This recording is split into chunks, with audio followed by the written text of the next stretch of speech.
முருகா வெற்றிவேல் முருகா. என் அன்பு பிள்ளையே, ஒருவர் இறப்பால்தான் நீயும் உன் துணையும் ஒன்று சேரப் போகின்றீர்கள்.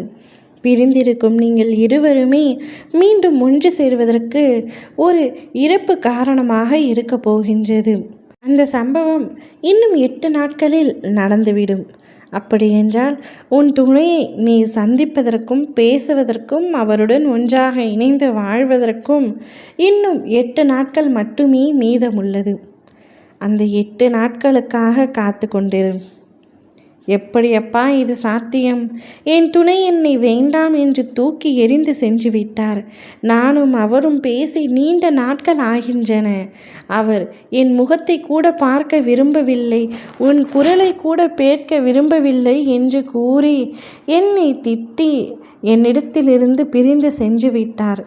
இதற்கு மேல் வாய்ப்பு இருக்கின்றதா நாங்கள் ஒன்று சேர? எங்களுக்குள் பிரச்சனை வந்து கொண்டே இருக்கின்றது. மன வேறுபாடு, கருத்து வேறுபாடு, மனக்கசப்பு என பல விஷயங்கள் எங்களுக்குள் ஒத்து போகவில்லை. இருந்தும் நான் அவரை உண்மையாகத்தான் நேசிக்கின்றேன்.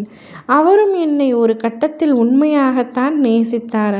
ஆனால் தொடர் சண்டை காரணமாக அவர் வேண்டாம் என்று விட்டு சென்று விட்டாரே தவிர என் மீது அவருக்கு பாசம் என்றும் குறையாது என்ற நம்பிக்கை எனக்கு இருக்கின்றது. ஆனால் இன்னும் 8 நாட்களில் நாங்கள் சேர்ந்து விடுவோம் என்று சொல்வதற்கான உள்நோக்கம் எனக்கு புரியவில்லை என்கின்றாய். ஒரு இறப்பு, உங்கள் இருவருக்கும் நெருங்கிய ஒரு இறப்பு ஏற்பட போகின்றது. அந்த இறப்பில் நீங்கள் இருவரும் ஒன்று சேரப் போகின்றீர்கள். ஒருவரை ஒருவர் பார்த்து கொள்ளப் போகின்றீர்கள். பொதுவான ஒரு நபர் இறந்து போனால் நீயும் வருவாய், அவரும் வருவாய். இருவருக்கும் தெரிந்த உறவுதான்.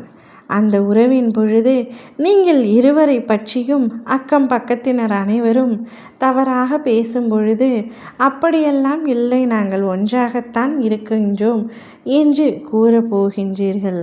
அதன் பின்பு உன்னிடம் பேச வேண்டும் என்று அவரே கூறப்போகின்றார். நீங்கள் இருவரும் மனம் விட்டு பேசி மனம் ஒத்துப்போய் இனி ஒன்றாகவே வாழலாம். பிரிவு நமக்குள் வேண்டாம். இதனால் பாதிக்கப்படுவது உன் குடும்பமும் என் குடும்பமும் தான். அனைவருக்காகவும் நாம் ஒன்றாக இணைந்து நிம்மதியான ஒரு வாழ்க்கையை வாழலாம் என்று சொல்லப் போகின்றார்.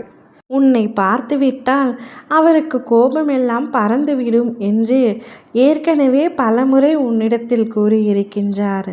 அந்த 8 நாளுக்கு அப்புறம் நடக்க போகிறதும் அதேதான். உன்னை பார்த்தாலே அவர் மனதிற்குள் எத்தனை கோபம் இருந்தாலும் அத்தனையும் மறந்துவிடும். அதனால்தான் இத்தனை நாட்களாக உன்னை பார்க்காமல் புறக்கணித்து கொண்டிருந்தார். இன்று பார்த்தவுடன் ஒன்றாக இணைந்து வாழ வேண்டும் என்று ஆசைப்பட்டார்.